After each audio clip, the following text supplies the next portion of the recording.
The lows can feel a lot lower than they are, and the highs can feel a lot higher. It's like the extremes between those two things are crazy. I suppose, like, not trial and error, but I've had to improve my services over time, and I make mistakes and take on clients that maybe I didn't want to take on, but I just had to at the time. And if you feel tense and you try and do something, the chances of you messing up are probably more likely. Whereas if you sort of actually hold life a bit looser, you relax, and then you just flow so much better. You kind of sometimes you could just not stop working.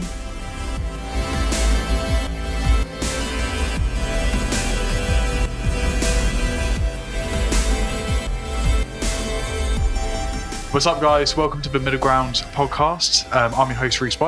And I'm Olivier and Rhys. Nice. So in this podcast, we're talking about shifting your mindset to becoming self-employed, and what you have to overcome when you get into that situation.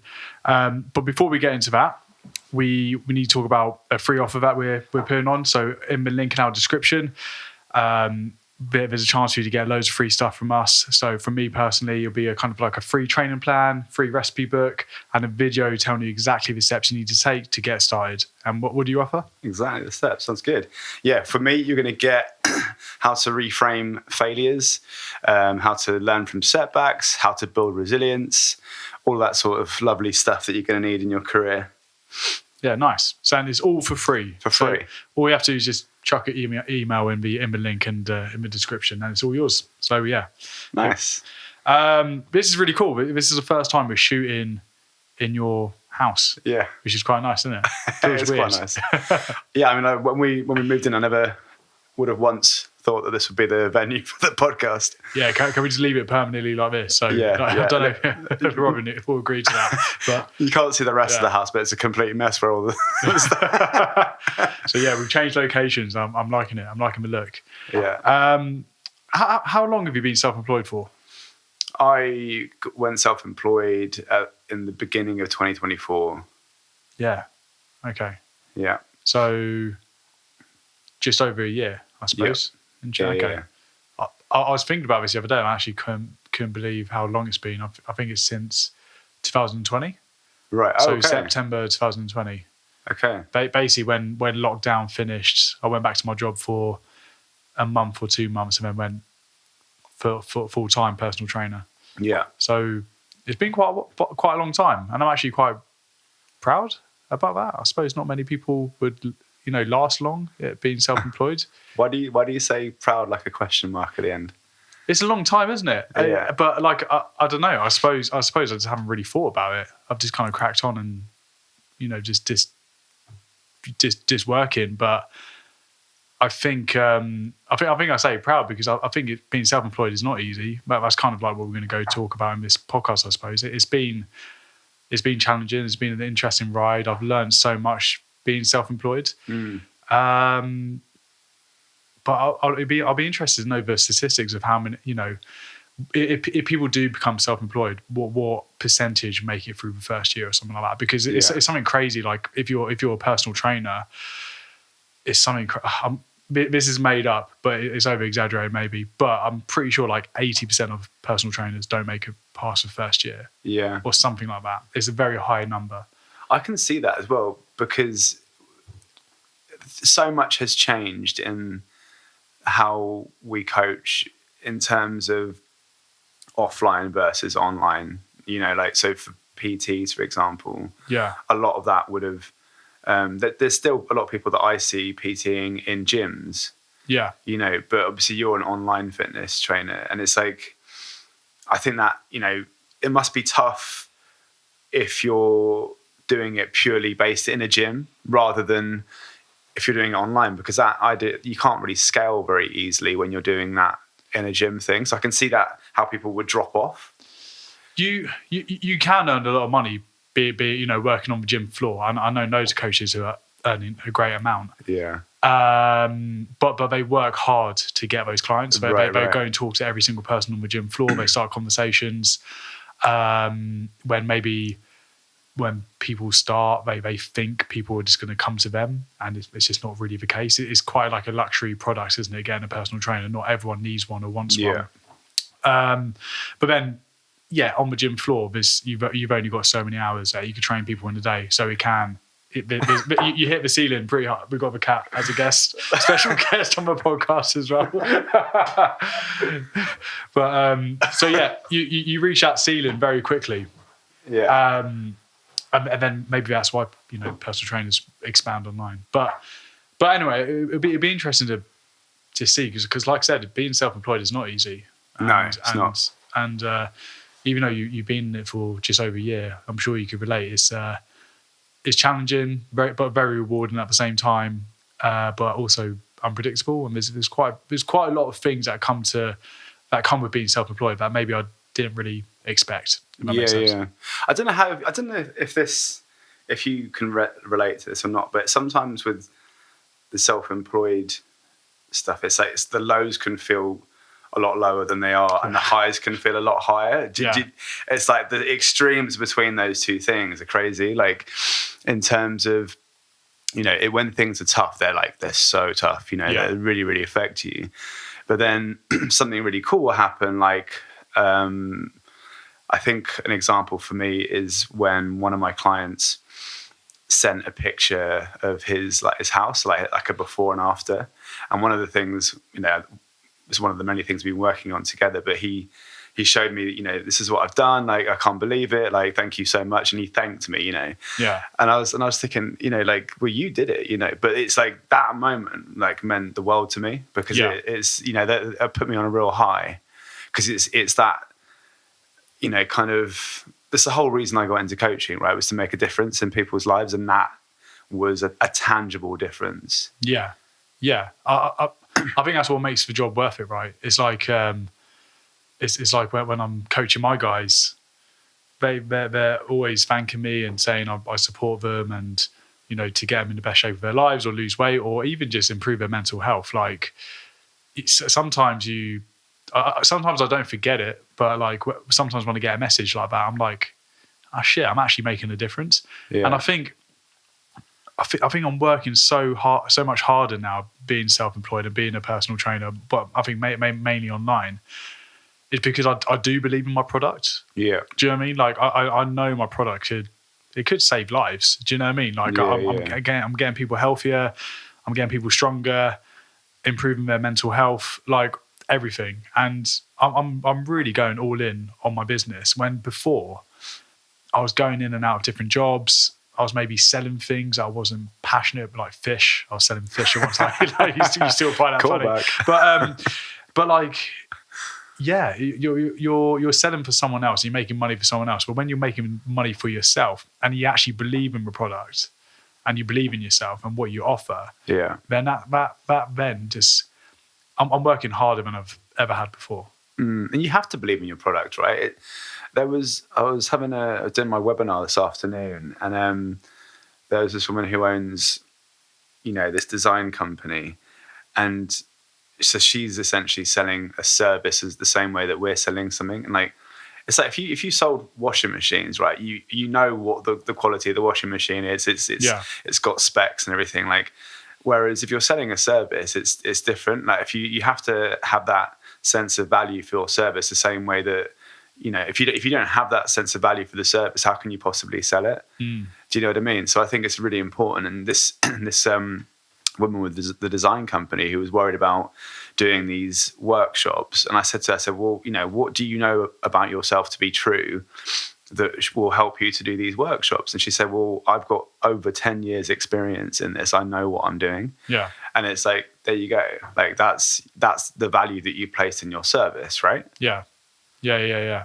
And do you feel like you're right? Maybe I've been, even though I've been self-employed for 5 years, I've been an online coach for maybe a year and a half. So that's fairly new to me. So do you feel like your service has improved over time as well in comparison to when you first started? Is it completely different to how you do things now? I wouldn't say that it's completely different, but my confidence has grown through that journey, which makes me a better coach. Yeah, because it's what's a good analogy for this? It's like, when like you can learn all the theory behind something, but until you actually do the thing, it's hard to sort of imagine. Unless you implement it, then it's kind of pointless, isn't it? So it's like I spent 9 months training to become a coach. And obviously there was a period when I didn't have clients. And it's like, the way I see it is if you're not coaching unless you're coaching, right? You're not a coach unless you coach. And so because of this gap, like after I finished training, my confidence was kind of gradually like dipping. So when I got my first client, I was like, I don't know, I felt rusty. I felt really rusty.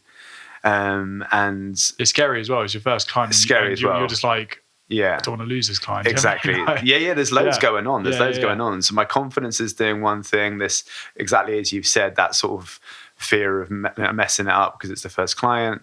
But the more I did it, and like the more kind of people I got on board, the more I kind of relaxed into it a little bit. It's a bit like if you feel tense and you try and do something, the chances of you messing up are probably more likely. Whereas if you sort of actually hold life a bit looser, you relax, and then you just flow so much better. So I think I've been able to help my clients a lot more since my confidence has grown and since I've been able to kind of do it more. Yeah. I'm way more confident in my service now in comparison to when I first started online, because it's so new to me. And you're right, when you bring on your first few clients, you are kind of like, God, I've got to do a good job. I've got to deliver.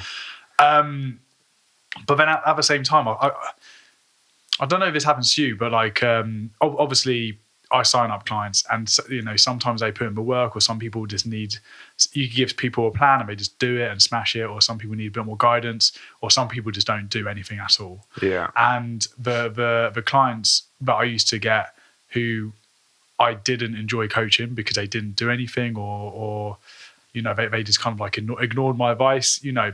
They're not the ideal client for me. Even when I lost them, that would give me like anxiety and thinking, oh shit, I'm not good enough. Yeah. Kind of thing. Or damn, I really do want to lose that client, even though they were a nightmare to train or just didn't do anything. They weren't my ideal client. I still took it to heart.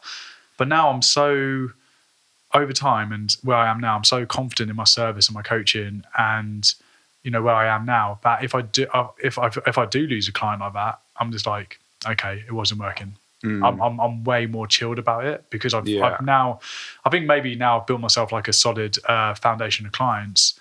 Maybe at the beginning losing that one client, was felt like more. But I'm at this point now where if I lose clients because they're not the right clients for me, I'm like completely fine with it. Or I'm even in a position now that if I do talk to someone on the phone and I'm kind of getting the vibe that we might not get on, like they might not be the ideal client for me, or actually they're probably better off suited going to someone else I know. I'm in a position now where I'm just like, actually, maybe you should try this coach. I think they're better suited for you. And how do you approach that? Because I'm just wondering, is it like, how do they respond to that if you have to take that approach? It's taken really well. Really? I think people just love a bit of honesty, and it's like they're kind of like, actually no, I appreciate that. Like you could have just taken me on and taken my money, but actually you told me that maybe my services are not right for me. So it's never a negative thing. Because the thing is, it's a relationship at the end of the day, isn't it? Yeah. It's, the same way that you would have to find the right therapist, or you have to you're not going to get the best results unless you have a good rapport with the person that you're working with. 100%. Yeah. Do you know what I mean? And then you are like ultimately going to increase the chances of a drop off anyway. Yeah. So like all my clients right now, I love them all to bits. They're all my perfect clients. I love working with them. They've stayed with me for a long time. Some of them like since I've started as an online coach. So really? Yeah. So I'm really happy how things are, but it's taken a lot of, I suppose, like not trial and error, but I've had to improve my services over time, and I make mistakes and take on clients that maybe I didn't want to take on, but I just had to at the time. And, Yeah. so it has been a journey, but I think one thing I kind of underestimated is that everything else you have to do as being self-employed. Like, you have to be your marketer, your secretary, you have to, do your admin, finances. There's so much goes into it. Like, do you know what I mean? When actually before in my old jobs, I just went in and did my job as a salesperson, and then I was out. But now I'm like trying to work out my tax, trying to make videos, edit videos, get out on Instagram. It's a lot. It's funny. One of my mates was saying the other day, like, because he does, so he's like does marketing and this sort of stuff, and he got on a fair bit of freelance work. And I said to him, I said, like, why don't you like just is there a part of you that wants to kind of double down, lean into that sort of self-employed thing? And he was like, no, to be honest, not really. And I was like, how come? He's like, I just like someone to like take care of like my taxes and like I don't have to think about it. It just like the money just comes in and so it can be quite off-putting, I think, for people. It's scary. Like knowing you're not going to get the same income every month. Like I think there'll be some months where I'm like, oh my god, if I do this every month, I'll be rich. And the next month is like, I do this every month. If I do this every month, I'm it's not going to end well.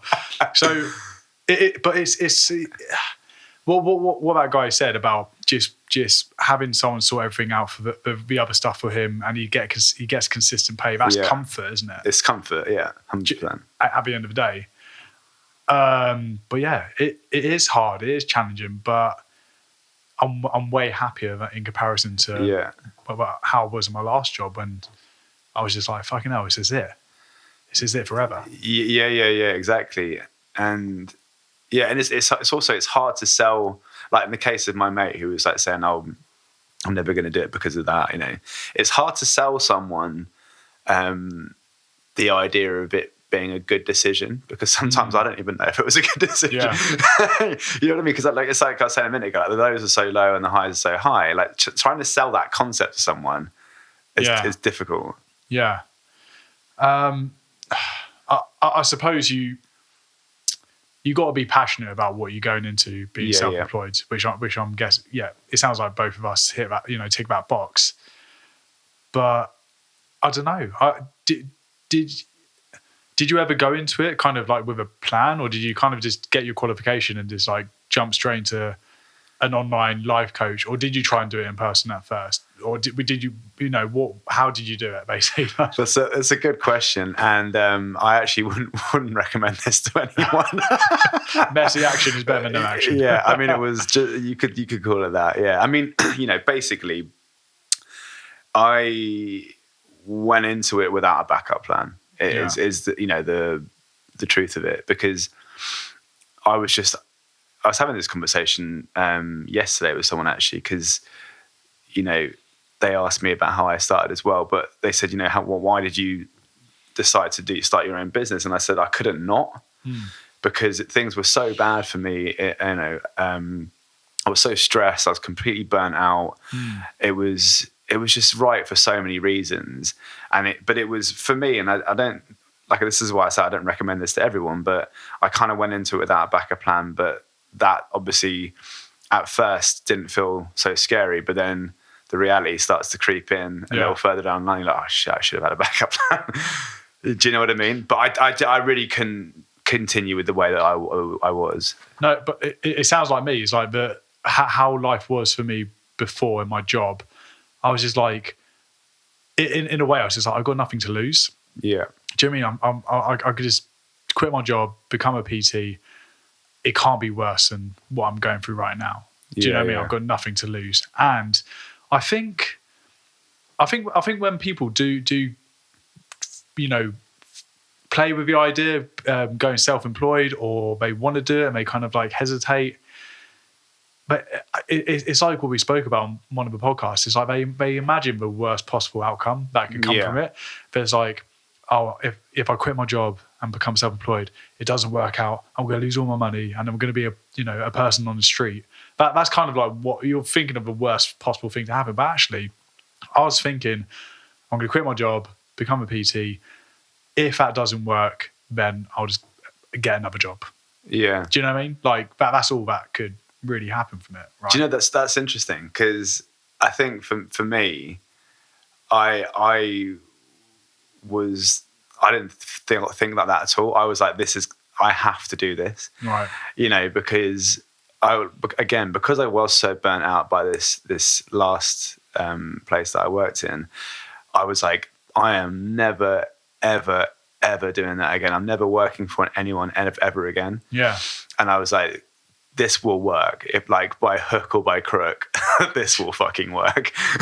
No, but like I think for me, I was just like, you know what? Like if it doesn't work, I'll just become a bus driver. Do you know what I mean? Just so easy. You just jump in a bus, drive people from A to B, go home, have your dinner. Do you know my friend actually was going to be a bus driver? But I'm seeing adverts up in Brighton, and I've been tempted a few times. Yeah. Like I was like, God, you know what? Just get a consistent pay, drive a bus. It's not bad. I think you're like 38k from it. Yeah, That's not bad. It's not bad, no. No, but what I think one thing as well is like, not only do we feel the impact of like how it is being self-employed, but I think sometimes Emily's like, I didn't sign up to this. Right. How the hell is this like? Yeah. How has this had a massive impact on my life? Do you know what I mean? Yeah. 100%.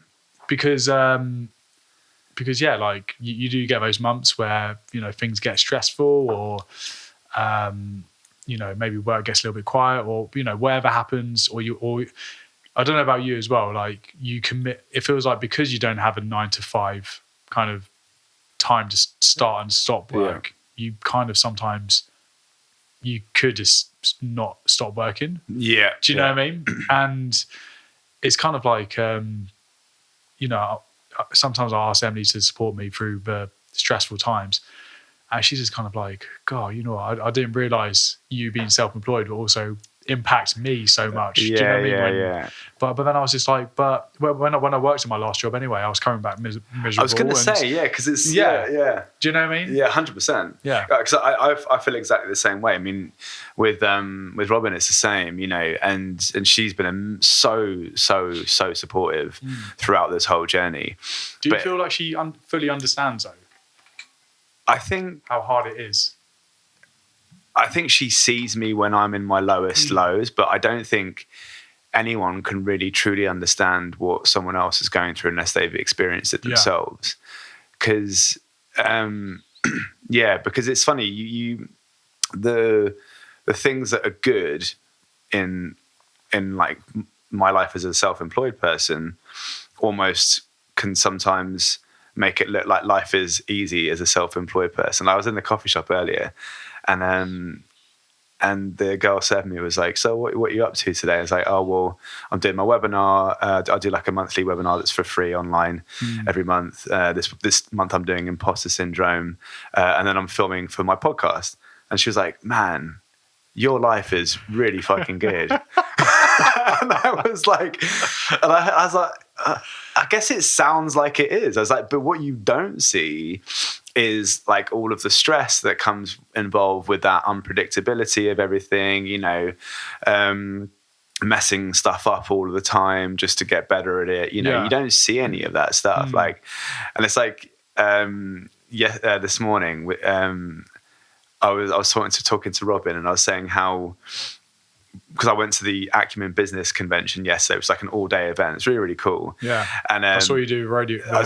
Did the rodeo, the mechanical ball. I've actually got Cowboy's hand this morning from. Oh fuck! Is that bruised? Well, and cut, from doing the rodeo, the mechanical ball. Fair enough, mate. But I was like, and I said to Robin, I was like, oh yeah, but I think I did it okay at the mechanical ball yesterday. I did like 30 seconds, and she was like, I'm glad you had a good day at the event. And I'm thinking like, she probably just thinks I'm having like a jolly all the time. Like, do you know what I mean? I suppose that is one of the pros, right?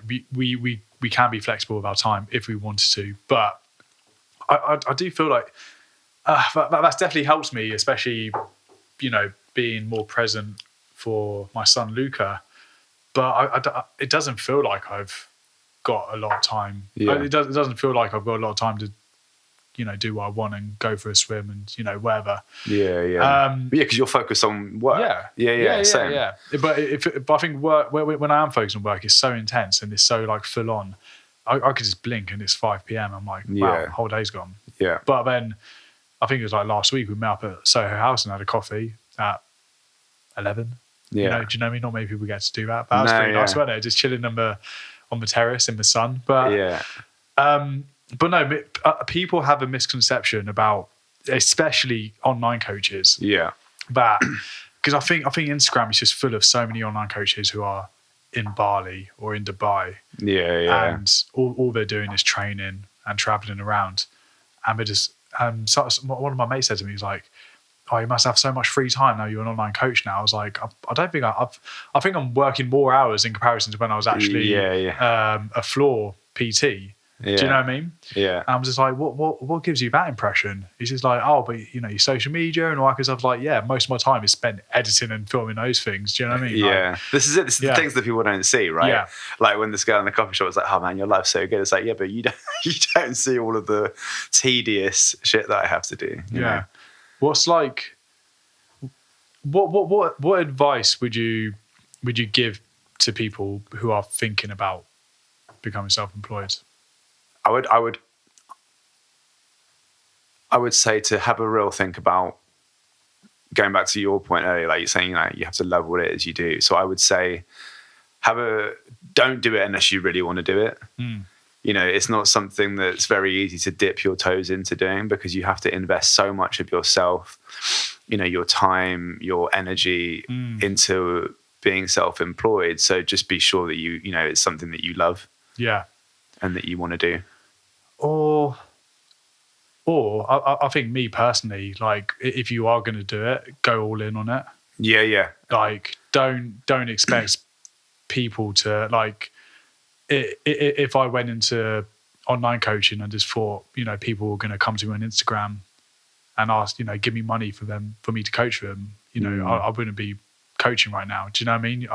It's don't stop. Yeah, like go all in on it. Don't assume people are going to find you and come to you. You have to really just go all in on social media, do your research, how to make your service so good that retention is high. Do you know what I mean? I think that's one thing that's massively improved for me, is that I would always have people that stayed with me for 3 months because they would like lose the weight and they're like, "Oh, cool, cheers, mate," and then they're off. And I'm just like, where am I going to get my next client from? But now it's I'm making it more than just weight loss. It's like in building strength, improving mental health. I do events every year, like 3 times a year now, where I meet up with all my online clients. It's more like a community kind of thing when I didn't have that before. It's a relationship, isn't it, as well? That's like I was saying before, like that's how you can, you keep those clients is through that, Yeah. And what else? What else do you think? I don't know. It's tough. I do think that idea of just not stopping, because there are going to be so many reasons to stop. There are going to be financial reasons to stop. There are going to be, stress reasons to stop. There are going to be self-doubt reasons to stop. Yeah. So just don't stop. Actually, what I think one advice as well is find a mentor. Yeah. Like, again, okay, so me leaving my job to become a personal trainer, that was a big jump. For then me leaving personal training, one-to-one personal training, group sessions, face-to-face training, to then go into online, that was I think that was harder than actually leaving my actual job, because it was so new to me, posting content, talking to the camera. I wasn't really doing much on Instagram. I was just like so overwhelmed and didn't know where to start. And I think that's enough for people to not do it in the first place. It's like, how do I set up my account? How do I do Instagram? How do I sort out my tax or wherever?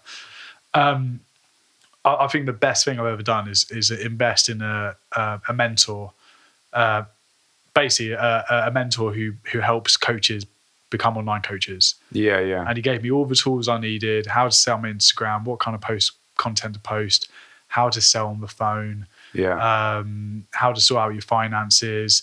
He's got a library of stuff on his website that I could just look at his videos and learn, and always, he did weekly Zoom calls. That really, really helped me start and get things running when I probably wouldn't have even done it. That's interesting. I wish I'd had a mentor. Yeah. Well, actually, we're on a mentor at the moment. We're on the weekly one. Yeah, the weekly one. Yeah, I guess so. Yeah, I guess because I think of it as a group, because it's a group call. Yeah. I don't find it's personalized enough. Yeah, but it's the same. Even though you're a life coach and I'm a personal online coach, I think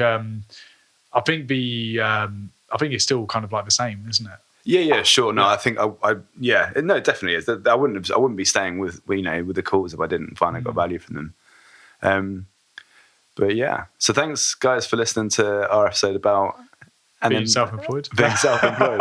If anyone is thinking about becoming self-employed and they have any questions, then obviously feel free to send us a message or drop some comments in the box below. And don't forget to hit subscribe. Yeah, definitely get in touch, by the way, because I think, again, that's something, meeting you and knowing you, someone else is self-employed, and having someone to share my struggles with or talk to about helps. Definitely. Where maybe talking to my partner she doesn't quite get it. Do you know what I mean? So yeah, if you are self-employed or thinking about it, drop us a DM and more than happy to chat.